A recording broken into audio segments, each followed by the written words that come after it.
Muy buenos días, pueblo dominicano, y a todo el que nos sintoniza por la gran cadena de televisión, canales 34 y 77 de Claro TV y toda una red de canales de cable en el país, así como los sistemas de redes sociales, Facebook, Instagram, Twitter, todas. Hoy sábado 15 de abril del año 2023 tenemos la comparecencia del amigo y hermano, el doctor Franklin de Jesús, quien es médico cirujano y también tiene aspiraciones políticas por el Partido de la Liberación Dominicana en el Distrito Nacional a diputado. Buenos días, doctor Franklin. Gracias, Limber, por la invitación. Me siento sumamente honrado de compartir este momento aquí contigo y sobre todo con todos aquellos amigos televidentes que nos están viendo en estos momentos y que de seguro será muy a gusto y de provecho para todos.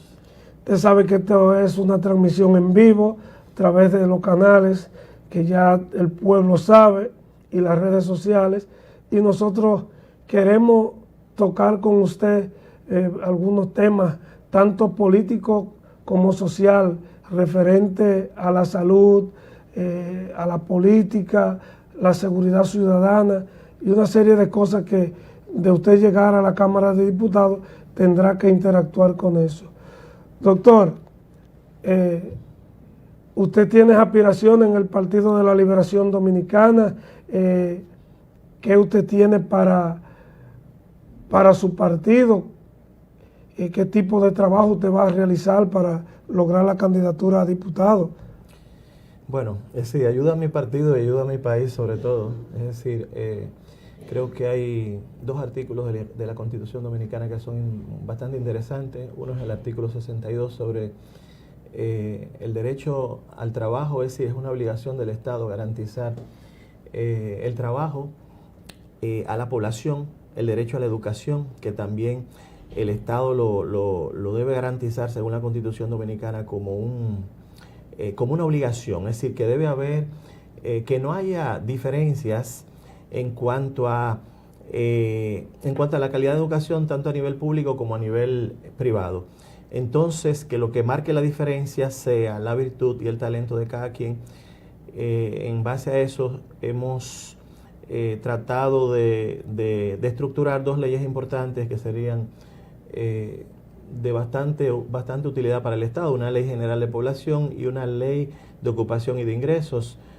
Con relación a la ley general de población, nos preocupa bastante el hecho de todas estas niñas adolescentes que están quedando embarazadas.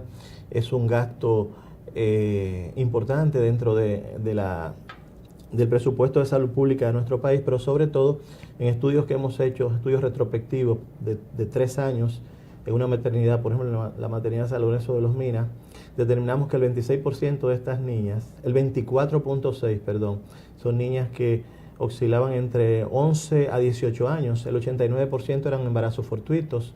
De estas, por ejemplo, apenas el 45% habían llegado al nivel intermedio.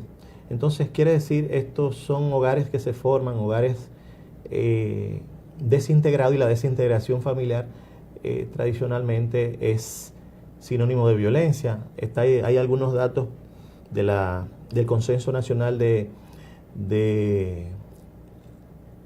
iglesias evangélicas que dice que el 42% de estos niños nacen no siendo declarados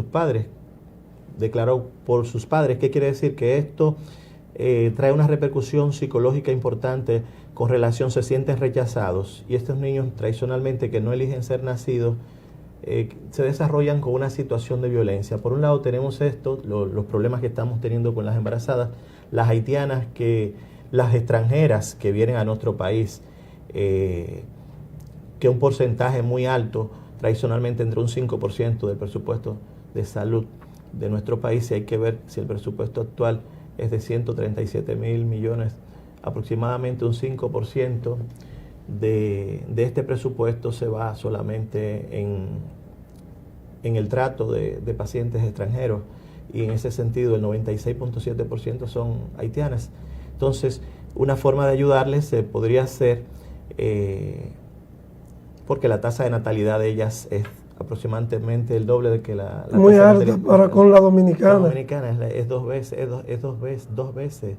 Si la tasa de natalidad de una mujer dominicana es de 2.5 en promedio, en el caso de una haitiana puede llegar a 5. Es decir, hay mujeres haitianas que tienen 5, 7 y todos los años tú lo ves que vienen y el año siguiente vienen.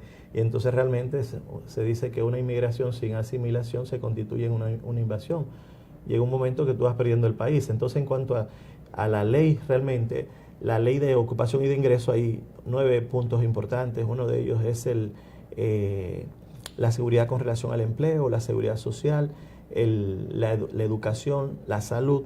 Ahí se plantean fondos de previsiones con relación a esa niñez vulnerable, fondo de previsión para enfermedades catastróficas y también lo que es la madre adolescente, a la asistencia de la madre adolescencia. Todas estas leyes van a seguir siendo descritas detalladamente en la medida que el tiempo vaya pasando. Doctor, pero es entendido que en el país hay instituciones que tienen que velar por lo que usted acaba de decir, los embarazos en adolescentes, la violencia intrafamiliar y una serie de situaciones que se dan en la sociedad. Por ejemplo, tenemos el Consejo Nacional para la Niñez, el CONANI, tenemos la Fiscalía de Niñas y los tribunales de niñas y niños y adolescentes, tenemos el Ministerio de la Mujer y, a mi entender, con lo que usted acaba de decir, ninguna de esas instituciones están funcionando porque cada día vemos más violencia familiar, cada día vemos más jóvenes embarazadas a destiempo, cada día vemos un sinnúmero de cosas que afectan a la sociedad. Sin embargo, esas instituciones están ahí y solamente nos damos cuenta cuando lo vemos en los medios de comunicación. ¿Usted cree que hay que hacer más porque no están trabajando? También es parte también del sistema educativo. Yo creo que dentro del sistema educativo, así como se retiró lo que era la moral y cívica de nuestras escuelas, es decir, donde nosotros aprendíamos a tener respeto por los valores patrios, respeto por nuestros padres, respeto por un medio ambiente que nos corresponde a todos por igual. Asimismo, debe existir una materia que tenga que ver con la orientación en cuanto a la sexualidad. Entonces también hay en países ricos tradicionalmente lo que hacen es que estas niñas cuando llegan a una edad adolescente lo que hacen es que son planificadas. Es decir, por ejemplo en Europa cuando las niñas es muy común que una niña vaya de un país a otro por la vecindad a aprender un idioma, tradicionalmente los padres la planifican. Entonces creo importante a nivel, por ejemplo, integrar la orientación, la orientación con relación a la educación sexual dentro de las escuelas, igualmente como la educación. La educación en nuestro caso, nuestro norte siempre es la universidad, pero en esos países el norte no es solamente la universidad, es decir, la universidad es 85% de la población que ha demostrado tener una puntuación por encima de 85 puntos. Esto se ofrece cierta seguridad. Entonces, por ejemplo, en Francia existe lo que es el liceo. El liceo existe el liceo general y el liceo profesional. A ese 15% va a un liceo, a lo que se llama el liceo profesional, con miras a prepararlo para ir a la universidad.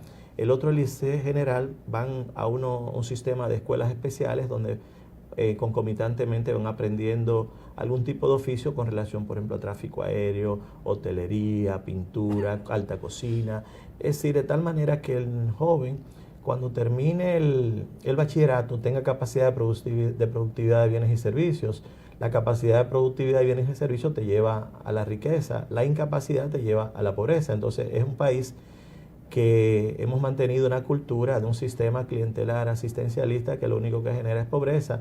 En vez de decir, como decía el profesor Juan Bosch, creó una teoría de liberación, tú liberas al ser humano, Juan Bosch lo planteó, transformar este país de una manera pacífica. ¿Cómo? Educas o formas o capacitas al ser humano adquiere capacidad de desarrollo, autonomía, capacidad de suplirse todas sus necesidades básicas y su autorrealización como individuo, como persona. En el caso, lo que estamos haciendo es un sistema clientelar que destruye toda capacidad de logro de la persona, sometiéndolo a ser pobre toda su vida y incapacitándolo para ser libre. Entonces, termina siendo un sistema antipolítico porque el fin básico de la política es generar bienestar en la población, bienestar en la sociedad, de tal manera que exista una respuesta positiva en cuanto al mejoramiento de la calidad de vida de las personas. Si al contrario lo estás incapacitando porque lo habitúas a darle, entonces, ¿qué es lo que ocurre? Que no lo estás liberando. El otro fin de la política es, igualmente el de la universidad, es crear hombres libres. En el caso de la libertad, si le niegas la posibilidad de libertad, le estás negando la posibilidad de igualdad. Y si le niegas la igualdad, entonces no existe política ni existe democracia. Ni existe democracia, lo que existe es un clientelismo, como es Friedrich Engels llamaba, la política la colocaba a un lado, y lo que es el clientelismo, el servilismo voluntario, y lo que es el parasitismo en otro renglón que no es la política. Creo que debemos de cambiar y estamos... la política irá cambiando porque la sociedad va cambiando. Hay que ver, por ejemplo, estos métodos por ejemplo, de Bouchard cuando habla de la sociedad transparente, Eber Marshall McLuhan cuando hablaba de que la sociedad se iba a convertir en una aldea, el mundo se iba a convertir en una aldea global. Entonces estamos obligados, muchas veces las noticias las sabemos no porque vienen de nosotros, sino porque vienen del exterior tradicionalmente. Nos vamos a una pausa y en breve volvemos con el doctor Franklin de Jesús.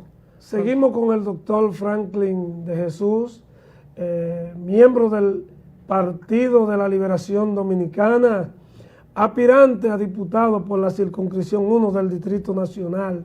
Con él estamos tocando varios temas y creo que es importante que nuestros seguidores y las personas que siguen a Hilando Fino le presten mucha atención a estos temas, porque de verdad que son temas que la sociedad tiene que tocarlo.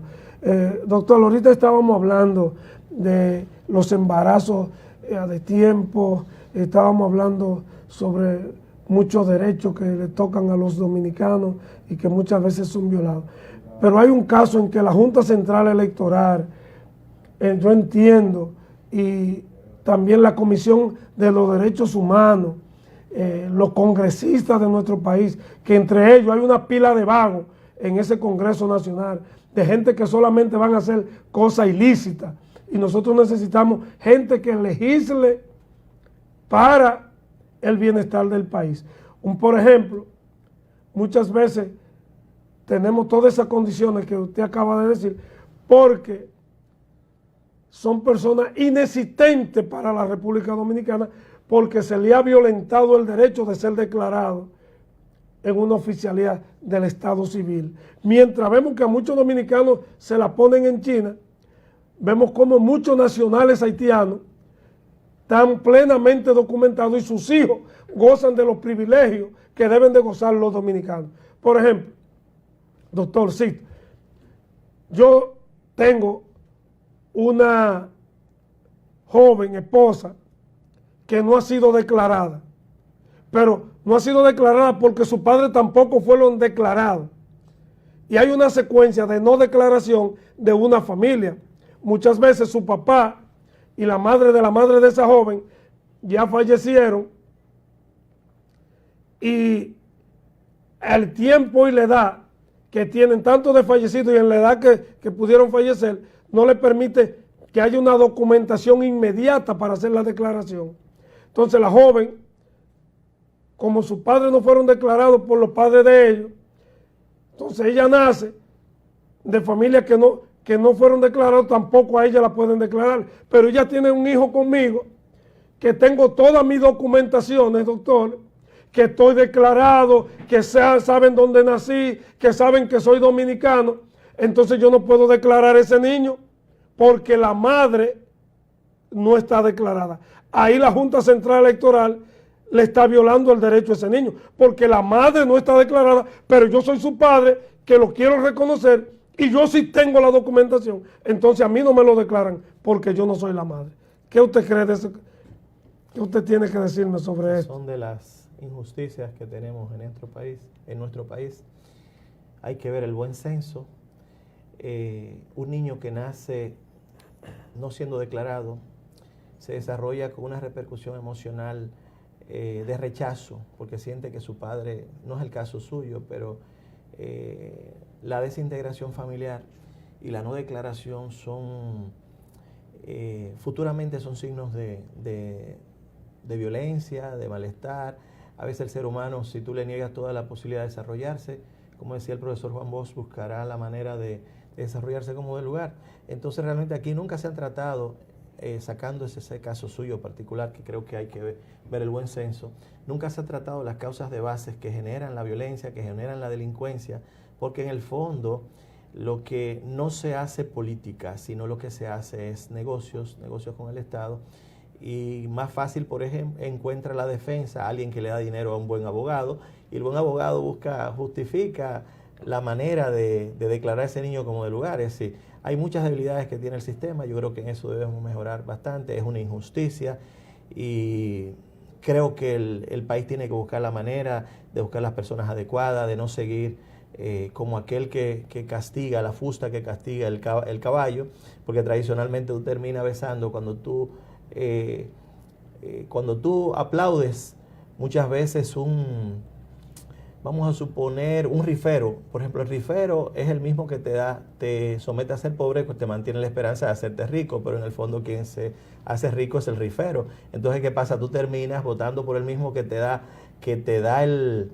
el mismo que te da el dinero de la receta. Lo mismo pasa, por ejemplo, con el político. La mayor parte de los ingresos que recibe el Estado, un 68%, son impuestos cargados al consumo. Y son impuestos que vienen, lo agregamos todo y que después tú lo destines para un beneficio personal. Entonces el hecho de ostentar la supremacía con relación a la administración de los recursos no te da derecho a manejarlos como si fuesen propios. Aquí hay muchas riquezas que no son demostrables desde el punto de vista de la sustentación de la virtud y del trabajo. En el caso suyo personal es una injusticia, y es bueno que se haya hablado a través de este medio, porque esto llegará a oído de alguna de aquellas personas y buscarán los mecanismos adecuados, no solamente en el caso suyo, sino de tantos dominicanos que, por desgracia, el sistema le ha negado la posibilidad de desarrollarse.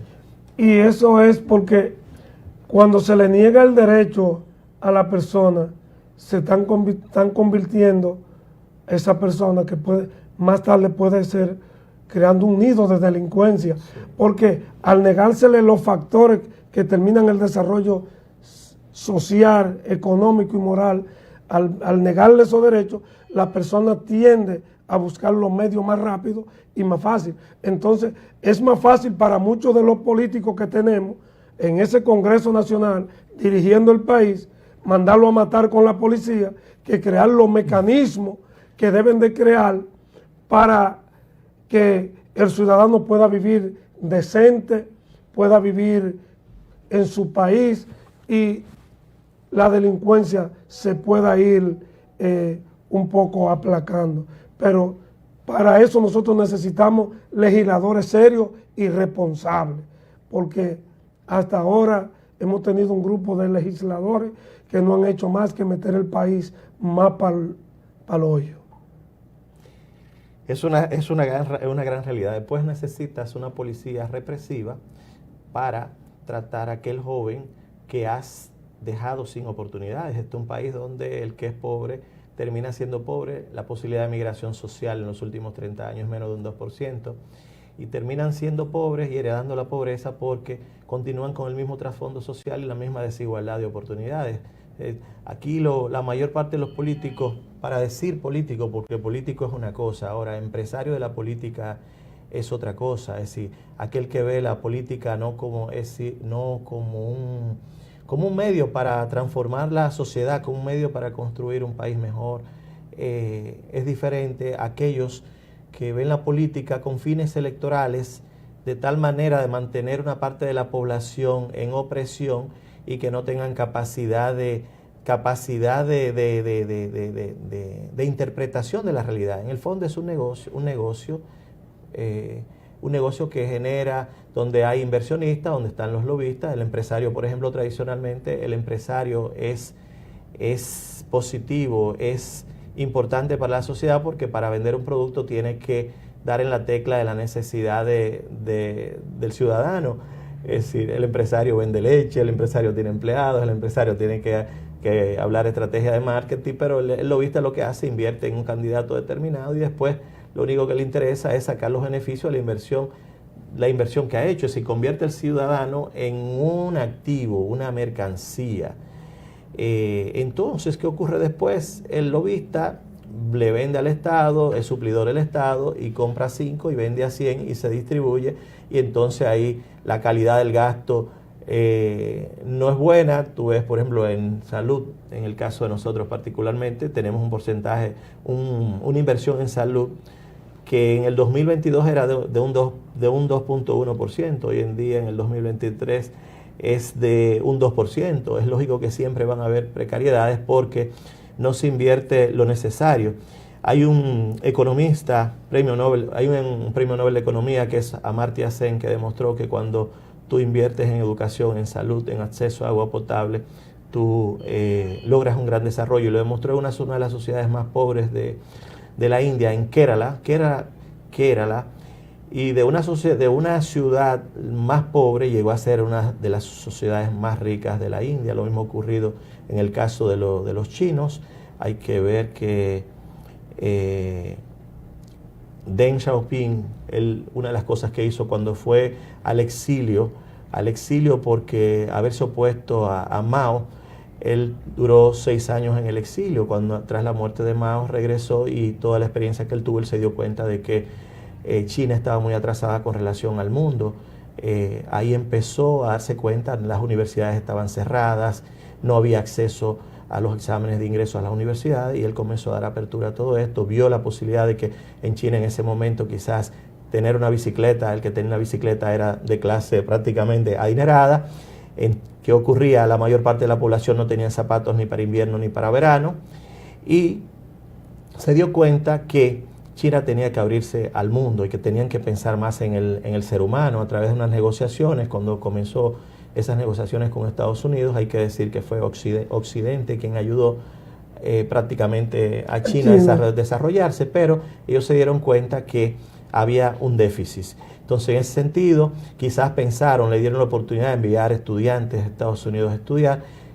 Se planteó en ese momento, como las condiciones de Estados Unidos eran mucho mejor, bueno, la mayor parte se pueden quedar en Estados Unidos. Entonces, en el caso de Deng Xiaoping pensó, y en una de sus conferencias dijo, sí, pero si por lo menos 1 de cada 10 regresa a China, nosotros nos desarrollaremos. En el 2003, por ejemplo, nosotros en la Universidad de Neuchâtel nos discutíamos, en la Facultad de Humanidades de Neuchâtel, nosotros discutíamos que China apenas tenía 1/3 de su infraestructura desarrollada, y que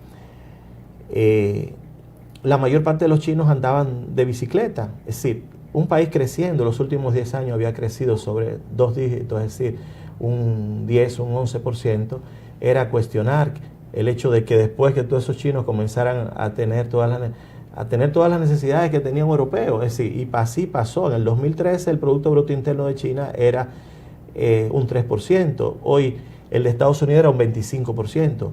Hoy en día el Producto Bruto Interno de China es de un 18.5% y el de Estados Unidos un 16%. Es decir, un punto de vista económico han superado. Es decir, han incorporado ese pensamiento que viene del calvinismo, que cuando tú haces que un ser humano se desarrolle, ese bienestar se genera también a toda la sociedad. Hoy en día tiene más de 70.000 kilómetros de autopistas de 6 carriles.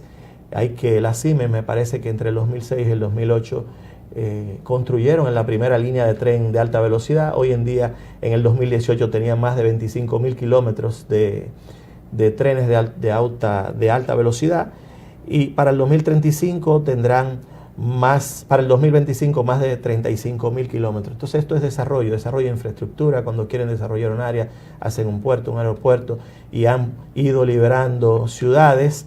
Es decir, lo que es importante, el desarrollo económico local de las comunidades. Aquí, en cuanto al desarrollo económico, nosotros no invertimos, no hay una cultura una cultura de protección de lo que es común.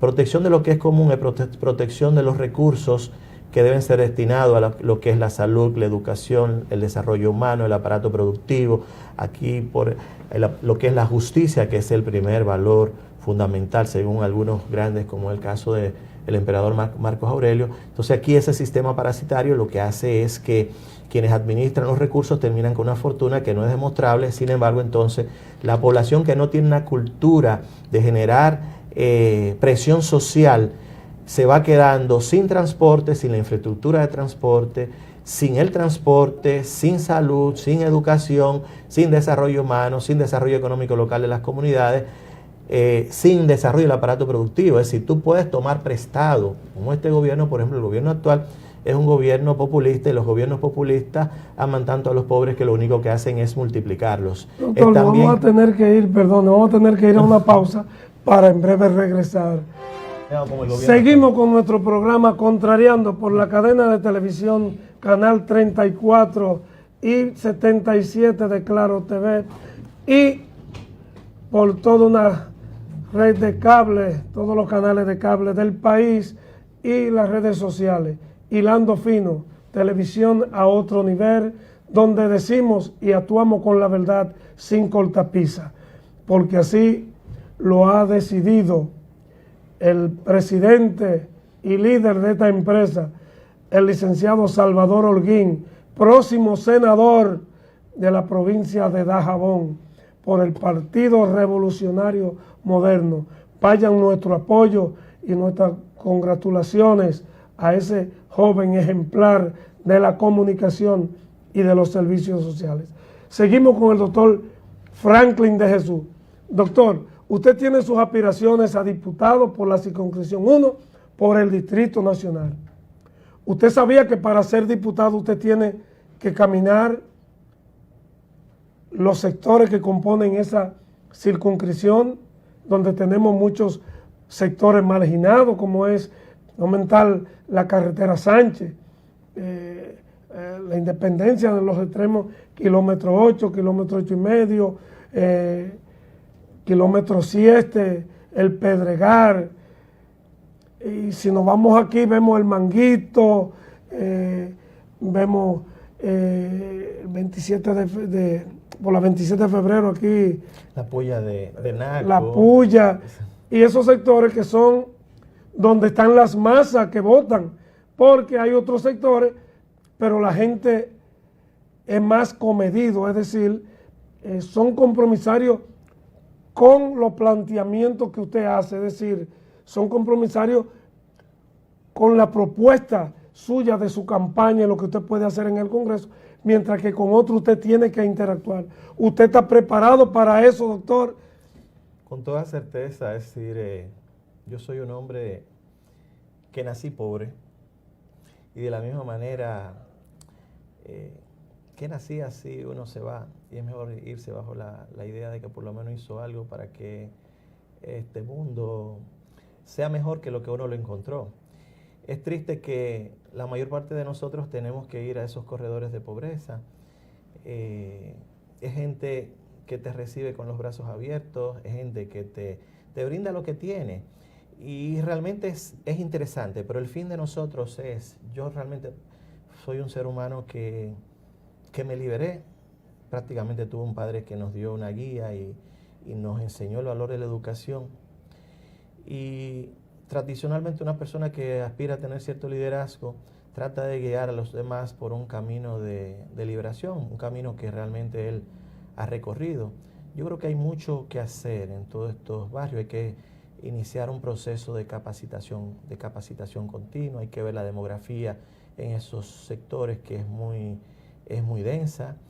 Hay que ver en sectores, hasta hemos planificado con ellos mismos de crecer de manera vertical, como vamos cambiando todo lo que es el acceso al agua potable, todo lo que es el acceso a tener vías más amplias de movilización y de control de todo. Y creo que hay que tomarlos en cuenta a ellos para cualquier tipo de avance dentro. Y la política es un medio para producir un mejoramiento en cuanto a la calidad de vida de todos esos corredores, todas esas personas que viven en esos corredores de pobreza que tenemos. Vemos que la mayor parte de los embarazos en adolescentes que tenemos están en esos corredores de pobreza. Entre el 2018 y 2019 estábamos buscando firmas, hacíamos esfuerzo concentrado y siempre nos íbamos específicamente a esos lugares.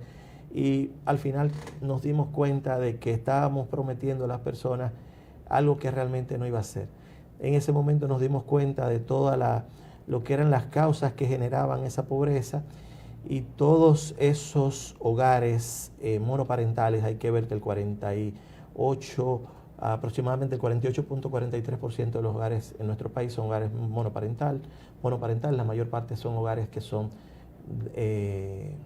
administrados por mujeres, la mayor parte son corredores de pobreza y de dificultades. Creo que en este sentido hay que darle oportunidad a las iglesias de que ayuden porque pueden hacer un papel importante en cuanto a la integración familiar, y creo que en esos sectores hay mucho que hacer. Ahora, lo que está decidiendo la población, es decir, en las plataformas tecnológicas,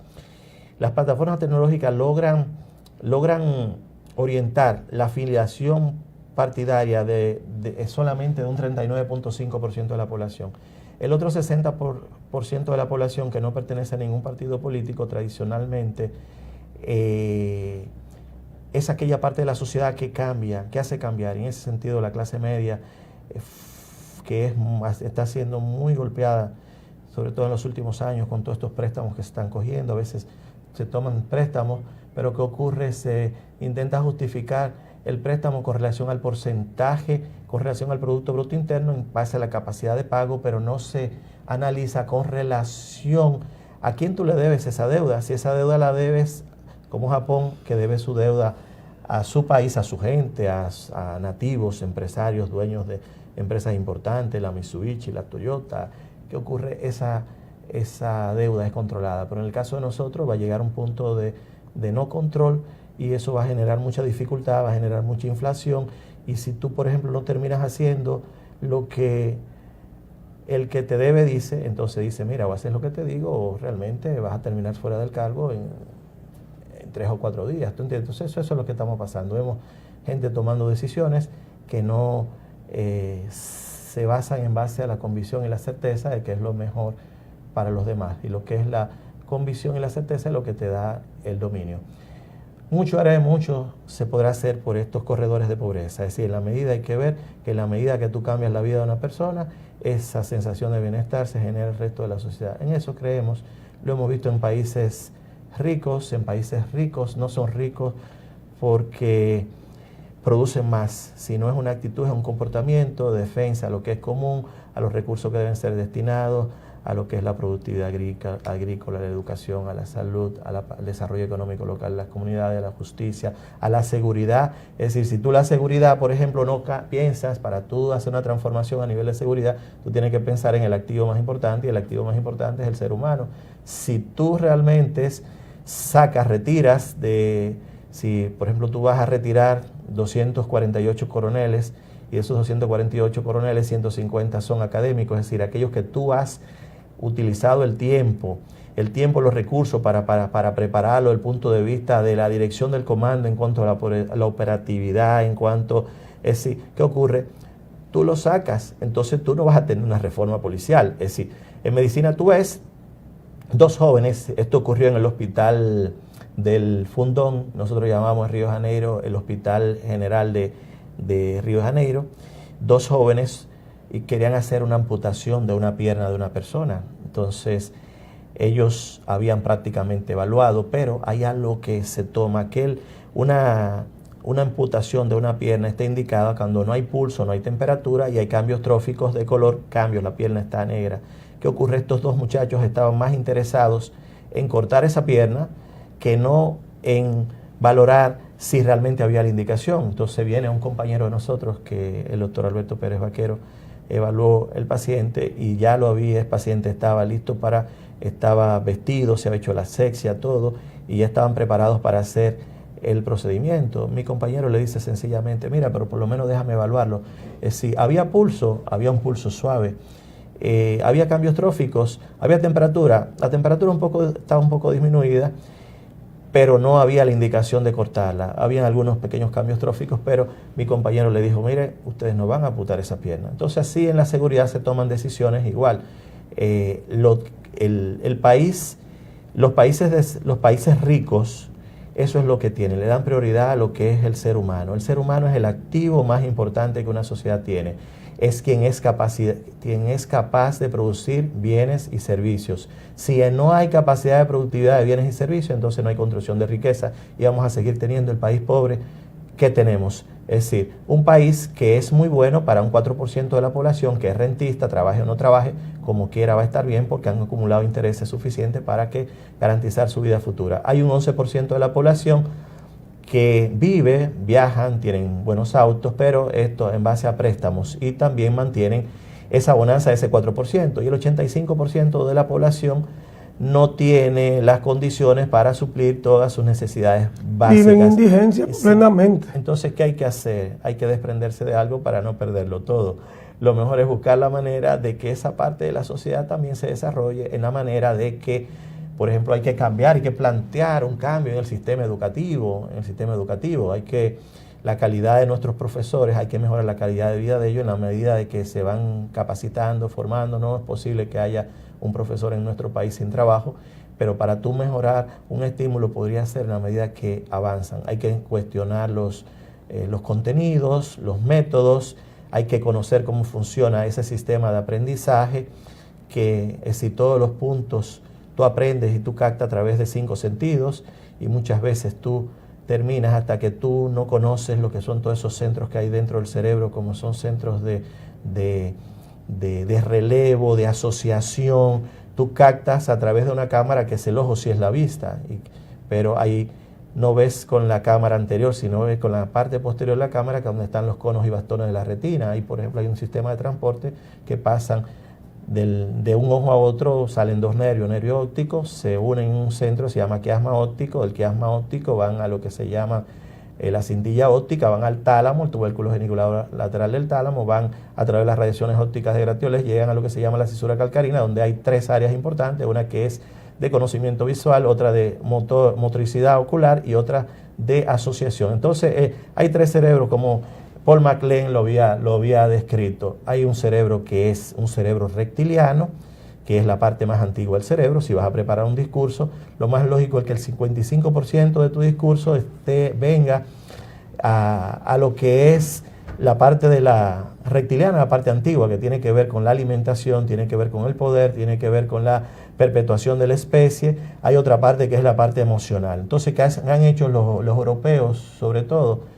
Que el sistema educativo está muy asociado a lo que es la emoción, lo que se llama el sistema límbico, donde están áreas importantes como es nosotros llamamos la quinta circunvolución temporal, el hipocampo, el parahipocampo, el gyrus parahipocampal, lo que es la vénula, la amígdala.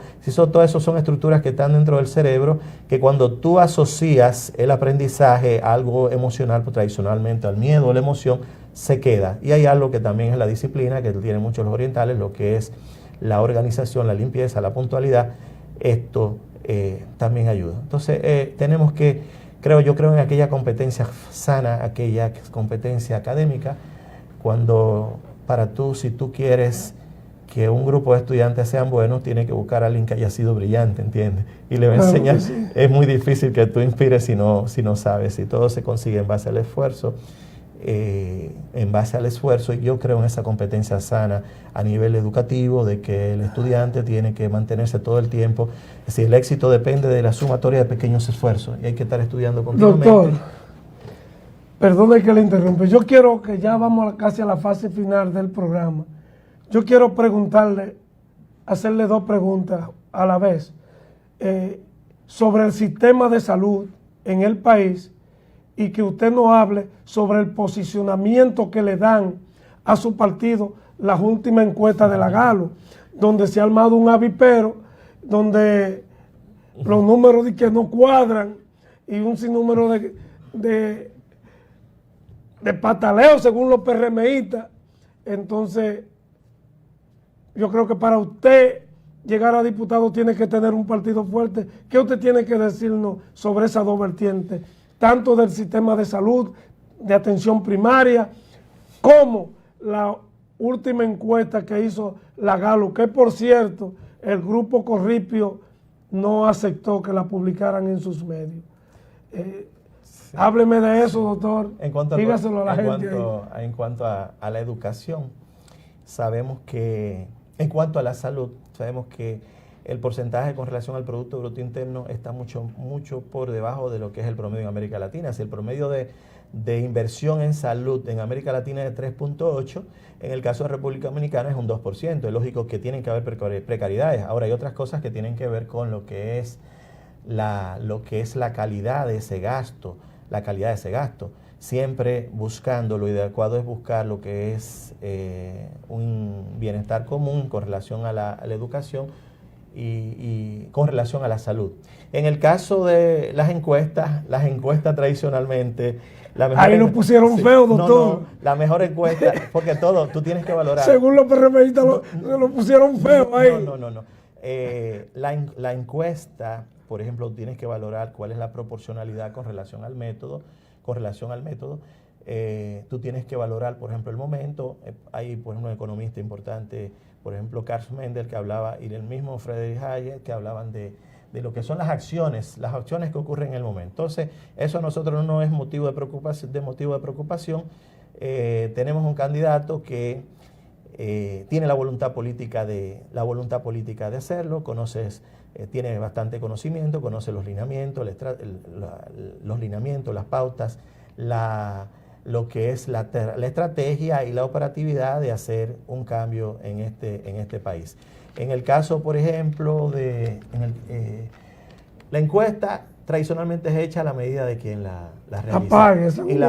Y la mejor encuesta es aquella que tú no publicas, que la mantienes interna, porque eso te va a dar cuáles son las pautas y los puntos que debes mejorar con relación a la sociedad hoy en día, como dice Byung-Chul Han, que cuando habla de la sociedad red, el enjambre.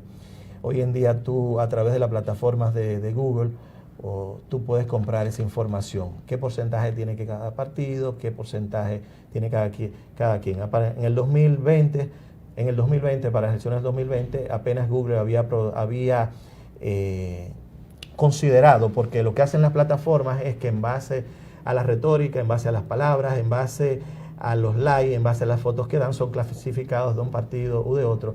En el 2020, apenas de un 2.2% de la población había sido considerado un partido u otro. El resto del 60% no era clasificado dentro de ningún partido. De ese 2.2 nosotros teníamos 850,000 votantes. ¿Qué ocurre?